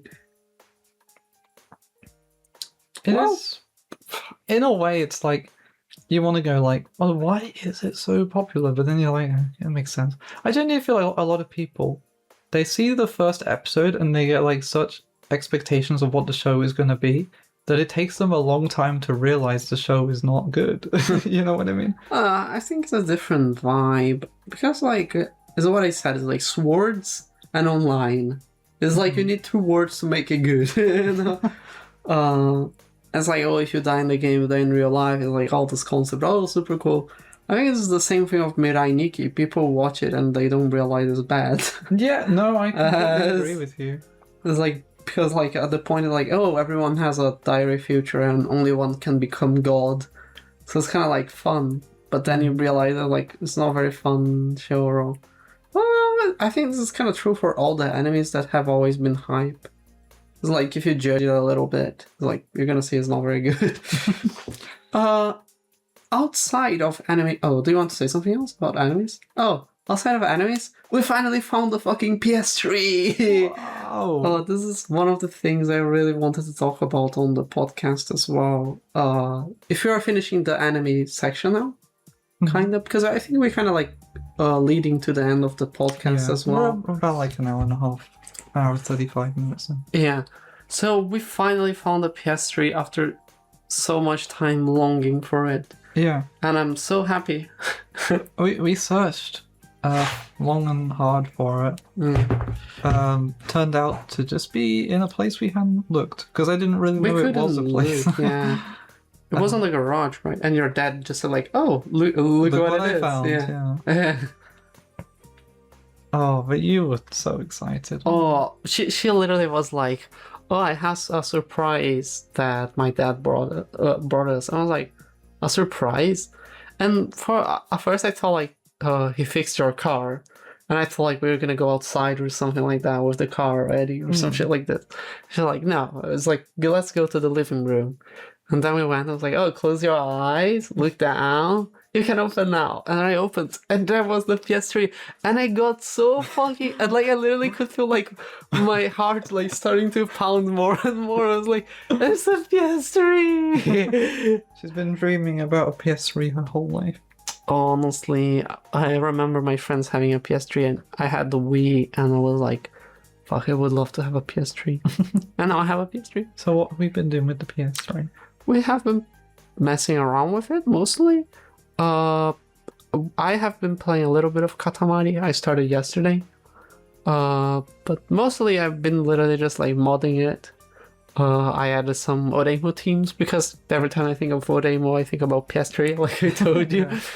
You got Portal 2 on it? Yeah, we have been playing Portal 2 as well. I think it was so sweet. One day we couldn't sleep. So it was like, well, let's have like some brekkie and let's play some Portal downstairs. And we were playing. It was so nice. It was so lovely. Aww. I think there's a vibe to like just playing games on a console that you don't get when playing on PC. No, definitely. I do. Well, actually, it is funny though, because playing Portal 2 in particular makes me think like, damn, this system is a lot less powerful than I thought. Yeah, So I absolutely. think about how the Source 2 engine is like super easy to run, and like, well, I mean, you forget how old the PS3 is. Really, what, it was 2006? Yeah. And I don't know, Portal 2 runs what at 720p. I think actually it's 26. 26. Yeah. Even worse. Because 26, like 26. 206. No, it is 26 because I saw a post recently about like it's been 20 years now since the PlayStation 3. It's like the PlayStation 3 is now. No, yeah, it was November 26, something like this. Yeah. Are you saying 2006? 2006. But 26, that's not how you say that. But what are you thinking of? I thought you were saying it runs at 26 FPS, not 30. Oh, no, it was 2006. Sorry. Yeah. You can say 2006, but even that I find weird. 2006. Okay. Because I used to say that and you used to complain about me saying 2006. Well, it is weird. I mean, but 26 is even weirder. 2006. Okay, there you have it. 26 is a number. 2006. Okay. Are you happy? Yeah. 2006. But yeah, I do agree. It runs is at what I 30, said. right? Oh, I thought it said 2005. No, I said 2006. I'm stupid, sorry. Your birth year. Yeah.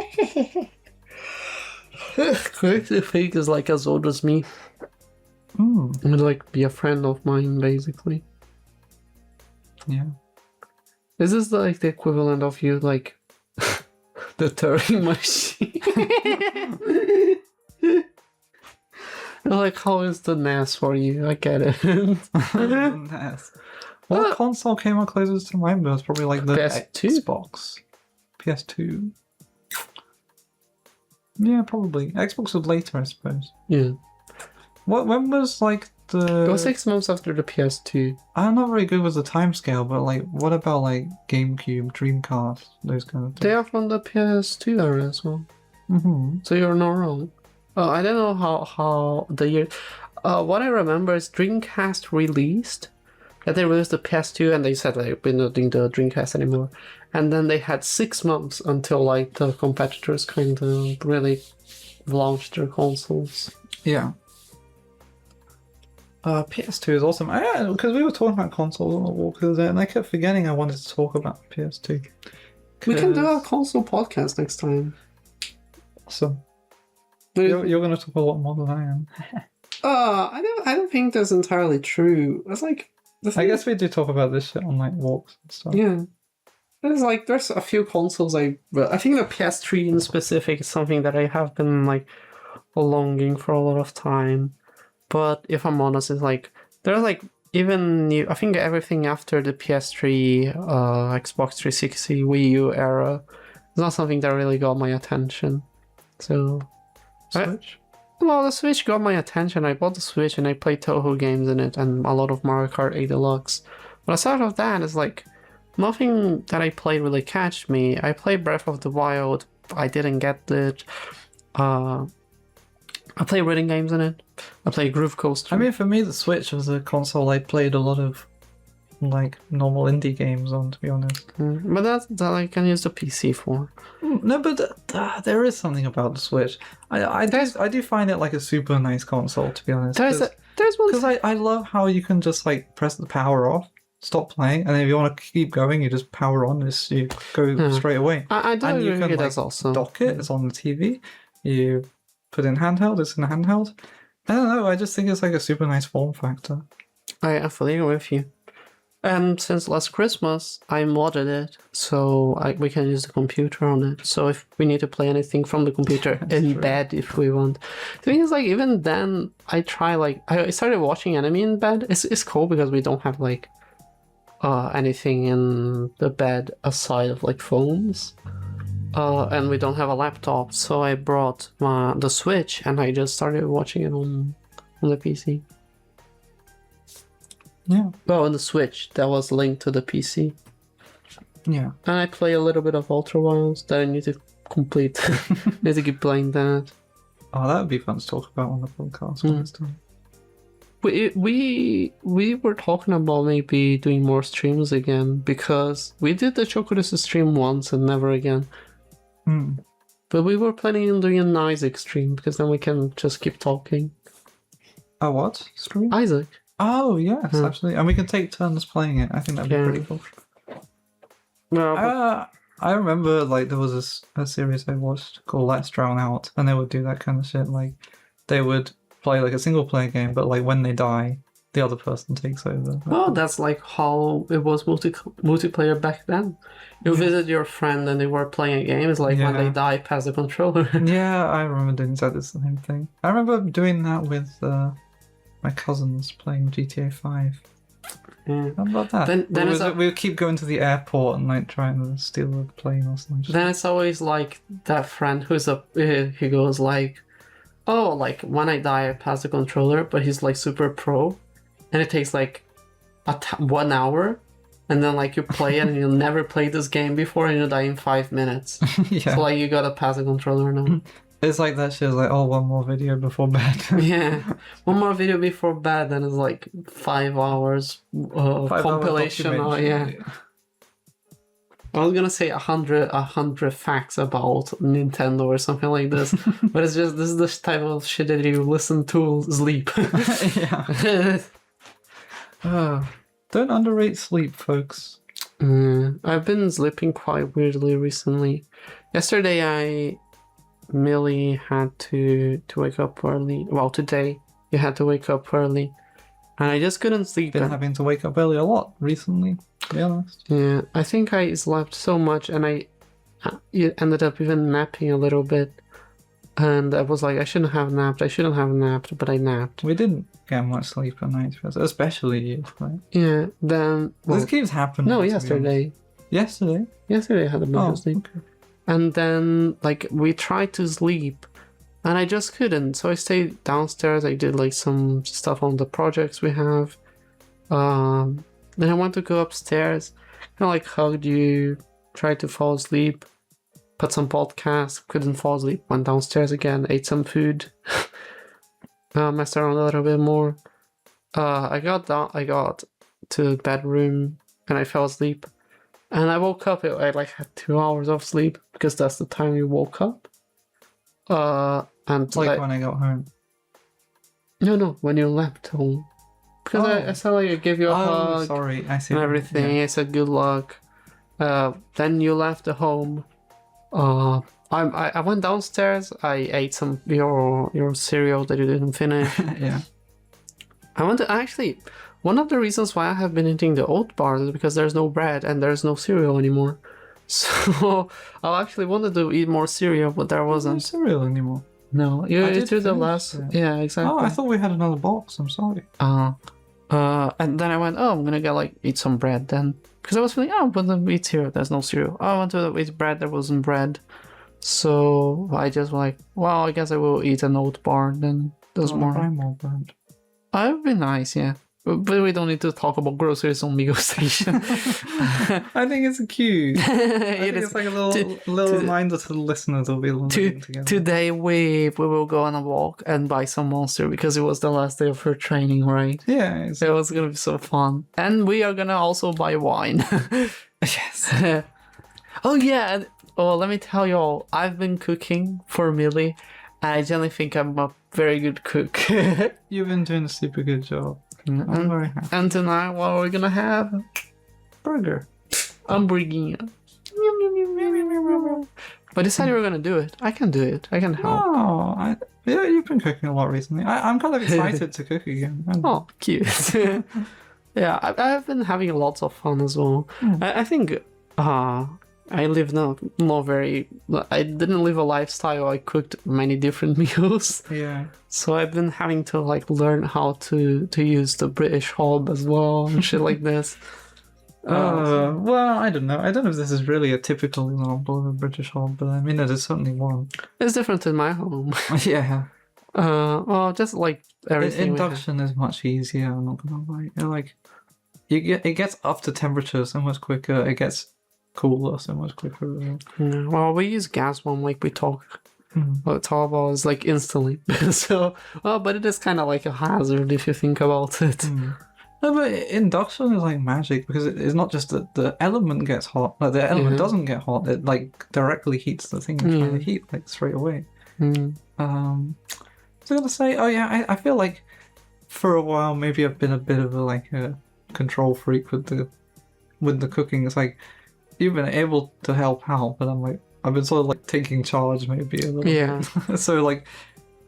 I don't think, but more recently, I don't think that's unfair. You like to when I like go help you out. It's like basically, it's like I need to chop the onions now, and you go like, what can I do? It's like just keep like, I forgot stirring. Yeah, just stir it.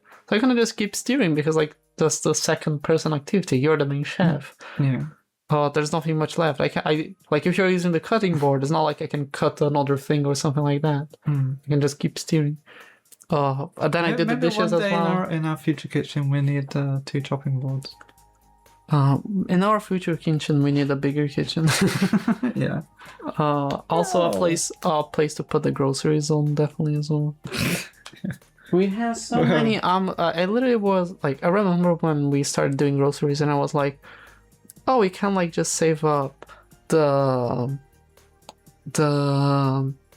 I forgot the name, the bags. Amazon, like, can you move the mouse, please? I thought you would like. I was like, what is this gesture for? Then you said bags, and I was like, this is the gesture for bags. I was like, what the hell is that? I'm sorry.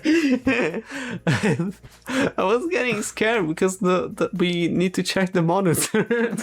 I'm kind of scared of like fucking up because we lost all the recordings, and. Anyways, we started getting so many bags, and it's like we use them for the trash because they're recyclable. And for the rubbish. Yeah, for the rubbish. Sorry. And we just have so many bags. It's like infinite bags. It's full. It's like the nice thing is like we can use the bags as recycling bags, and then we can put the ones we don't want in a recycling bag to recycle. So. I think it's not a big deal. We just need to empty the shopping, which. You know, if it's not, it's almost finishing at this point. If it's not on nano, it will never get done. You know, we need. I was talking with a friend of ours because we have nano, the reminder, and I said, at this point, I feel like I need nano to remind me to do things I like. Yeah, I mean, we were having this conversation. Yeah, I was literally saying like. I said about having like watch anime on there. Yeah. Oh, the thing is like now we just watch anime kind of naturally. We kind of do that because when it says like.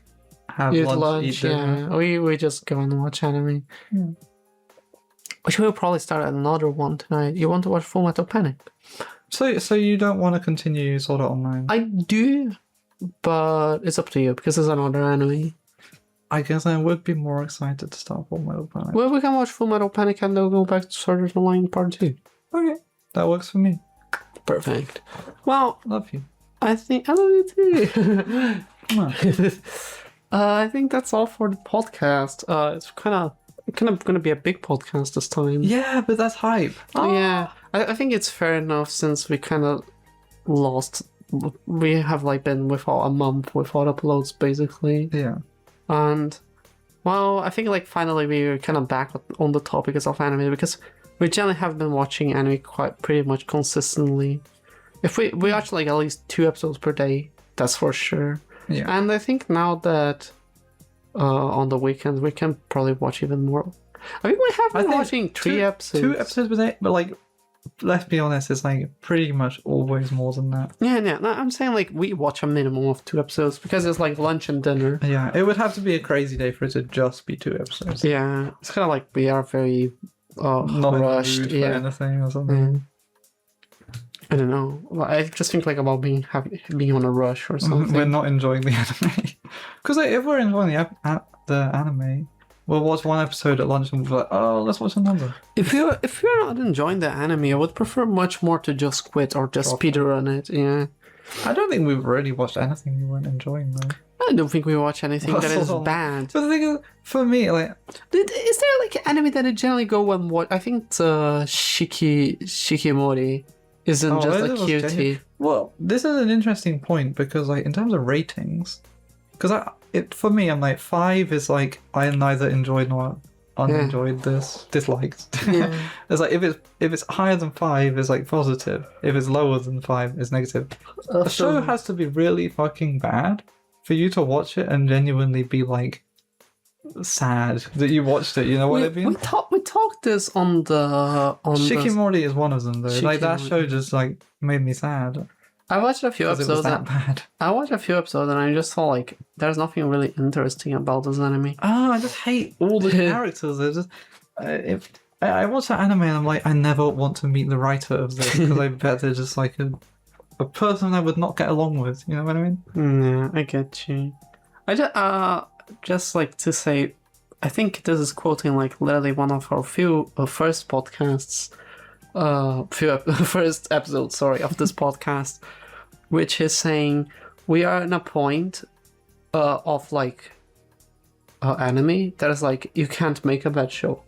I think it's impossible for you to make. You can make a mid show, a bad show. I think that's impossible. Yeah. If you make a bad show, you need to like to actually actively try to be bad, or you need to be like someone who's like just so fucking rich, and you go like, oh, I want to make an anime, and then like you just hire everyone to write your story the way you want. Yeah. Because I generally think like there's no space for bad animes nowadays. Yeah. It's true. But you also can't watch all the good anime. I think all anime is good on their own. I think like if everything is super, no one is. Yeah. There's animes that are definitely better than some others. I just think like it's kind of like hard for you to pick something that is like it's just not gonna be enjoyable unless you're very annoying with what you like. You go like, oh, the series is so good, changed my life. 6. Yeah, but I also think like you shouldn't be too like worried about watching the perfect show, you know, because like sure there'll be like stuff that's like better for your taste, but just like I don't know, just vibe it out. Just like watch what you're feeling like, I guess. I think if you try to watch everything perfect, obviously there are like many good animes. You're definitely gonna get to the very popular ones that are like very good, but at some point you're just gonna be like, you just what is, because I remember Northern Lion saying he doesn't have to like watch something that isn't Citizen Kane, for example, because he was talking about like some shitty movies that came out. Someone asked him if he watched it, and he was like, I generally don't have time for this anymore. I just have time for like good shows. It's good or I don't watch it because like I don't have time for like, oh, it's bad, so I'm gonna watch it for the memes, like something like that. Yeah. Well, I think he was saying like a good show isn't enough. It was like it has to be like Outstanding. like, Yeah. outstanding. Yeah. Yeah, I do think like if you don't have much time or like you want to get an anime, watch the perfect ones.